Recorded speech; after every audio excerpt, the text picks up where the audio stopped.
Before you begin, remove the access panel, front bezel, and storage drive cage.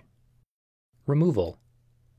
Caution: use care when disconnecting the wireless LAN antenna cables from the wireless LAN module. A damaged cable or connector can degrade performance. Carefully disconnect the wireless LAN antenna cables from the wireless LAN module by grasping the connectors with a small pair of needle nose pliers or tweezers. Remove the 4mm P1 Phillips head screw that secures the wireless LAN module to the motherboard and allow it to release to the spring tension position. Grasp the wireless LAN module by the edges and pull gently to remove it from the slot on the motherboard. Replacement. Align the notch in the wireless LAN module with the key in the wireless LAN module slot on the motherboard.